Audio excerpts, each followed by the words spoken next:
Oh, hello. I've noticed a dangerous trend. So far, everyone related to Kratos has been murdered by him.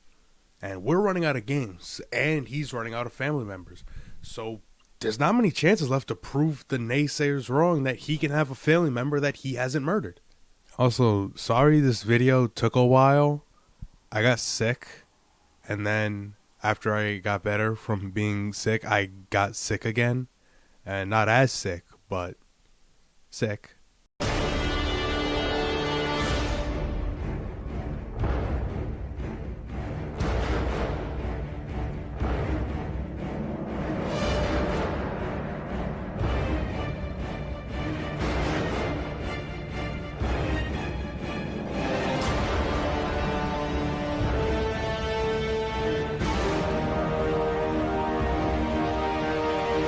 God of War 3, while being the grand finale, had multiple hints towards there being some other person that could have been in Kratos' position, and players who got the Platinum Trophy would be given a link to a teaser for this game.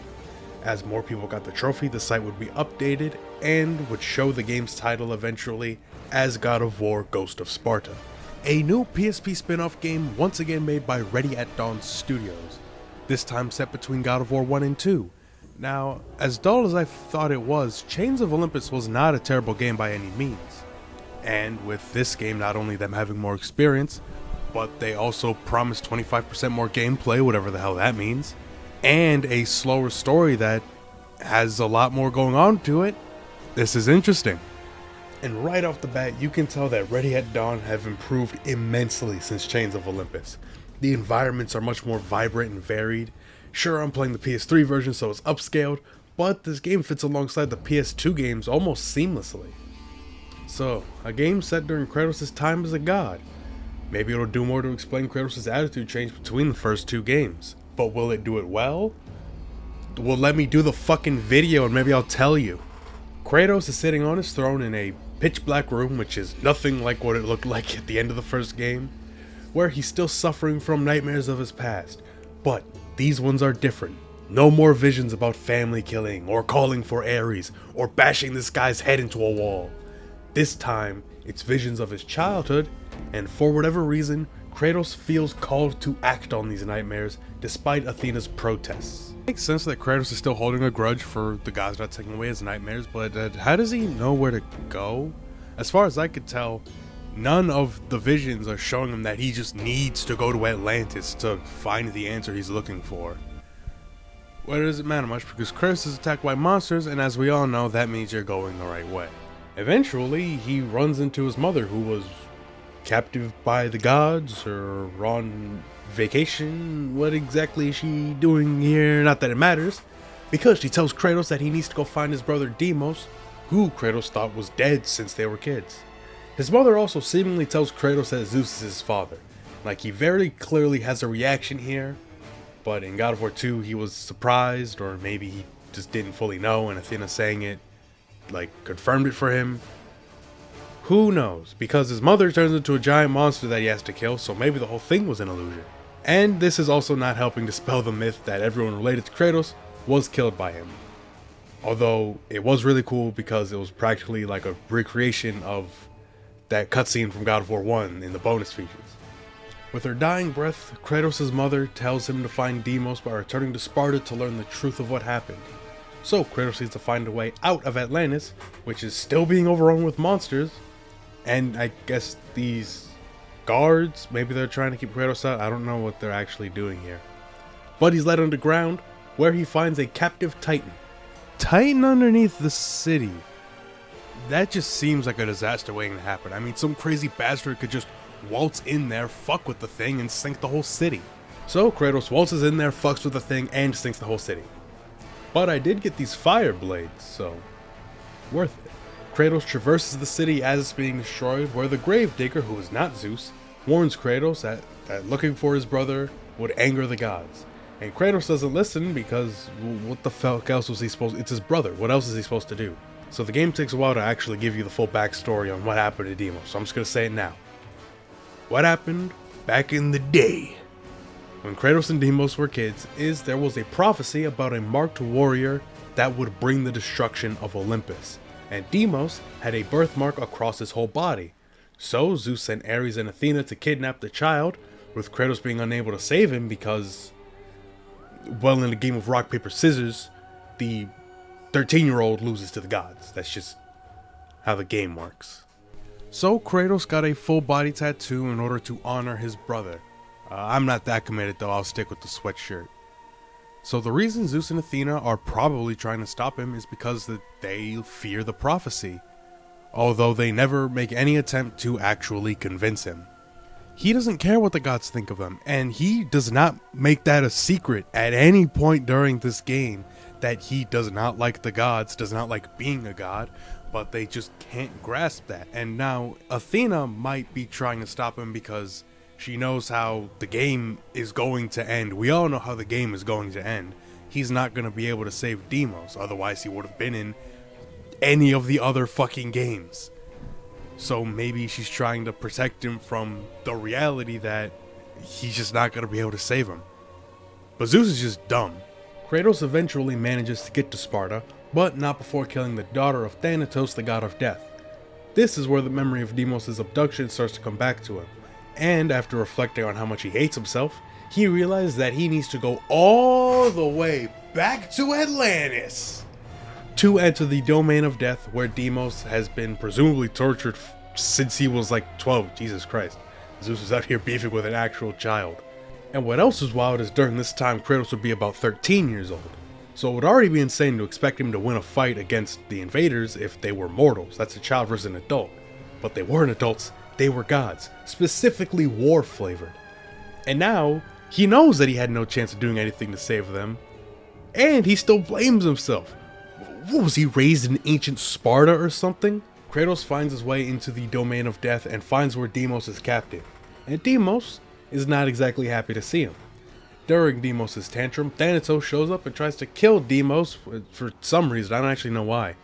When Kratos saves him and they reconcile.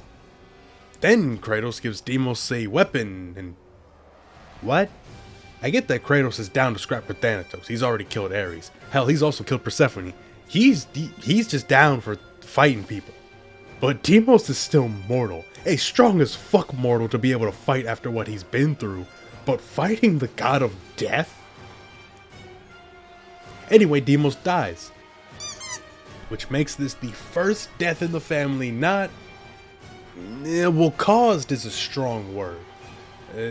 Not executed by Kratos. Like that, we've done it, ladies and gentlemen. The franchise is over. You can go home now. Go work to all of you. Drive safe. Other things people holding mics say. Anyway, Kratos kills Thanatos, buries Deimos, and goes back to his throne in a worse mood than when the game started. Somehow. This game's story is pretty refreshing. Not only does it fill the void of what happened between the first two games, but it also adds a lot of depth as to why Kratos not only hates the gods, but also himself. Not only for just not saving Deimos and killing his own mother, but even just being the god of war is a reminder of how he now embodies everything he spent so long hating. Making like a lore reason as to why he has a tattoo, which back in 2005 was just a cool design decision. They just wanted to give him a tattoo because they thought it looked cool. And then this game was like, no, it's actually a reminder on how he failed to save his brother. That's fucking badass. And we just get more of Kratos pitying and hating himself. I mean, he doesn't even have the full support of Sparta. Those who like him only do it because he's from there. Some still believe in Ares as the only true god of war, despite the fact that if he's such a good god of war, then why did he die? There's like one person who I think's genuinely loyal, and it's the guy that becomes the last Spartan. This game brings a lot more depth to its own story, which is refreshing. Not that the other games lacked depth, the fucking story recaps wouldn't be as long as they are if they did, but this game is a lot more upfront with it, while the other games you have to engage a lot more. But better graphics and better story doesn't save this game from being as dull gameplay wise as Chains of Olympus. No, the gameplay is what saves it, because my god, the combat, the set pieces, not the puzzles, those are kind of lame, but almost everything has been proved to stand alongside the other games proudly. You have the Blades of Athena once again, they play like they did in every other game, with their Capri Sun blue glow, but with the press of the R1 button you can dip them in the Kool-Aid. Fire effects, huh? It was kind of weird for me. This was the first God of War game I actually played. It's kind of weird it took me this long to mention that. But, as a kid, I always assumed that the orange glow meant that the blades already had fire powers. I mean, the Norse games' blades do have fire powers. Granted, those are the blades of chaos, but even in those games, they just don't have fire powers. This is the only time that the blades have fire powers in the Greek saga, with one exception. And also, yeah, I'd watch my dad play these games as a kid, although at times it would look more like this. And that's why my dad is better than your dad. The blades are as fun as usual, and the fire ability, while not adding more moves, racks up damage like crazy once it starts setting bombs on enemies. That mixed with this rush ability where you just run at enemies and beat the fucking shit out of them, makes the blades some of the most fun to use in this game in the whole series. And then you get the arms of Sparta, which are also pretty fun to use. You could throw them. Alright, they're not that unique, but hitting things with them is fun, and they're pretty close to the blades in terms of utility for me. The only downside is there are some enemies that you need to burn to either hit them in general or like break through their armor.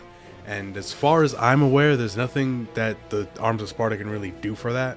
That kind of sucks. And also, don't put all of your red orbs into the Arms of Sparta. Not only are upgrades extremely expensive in this game, but Kratos gives the spear and shield to Deimos for the final boss, so you're gonna have to use the blades. Magic in this game isn't anything special though. I use it a lot, especially since they're just mapped to D-pad presses.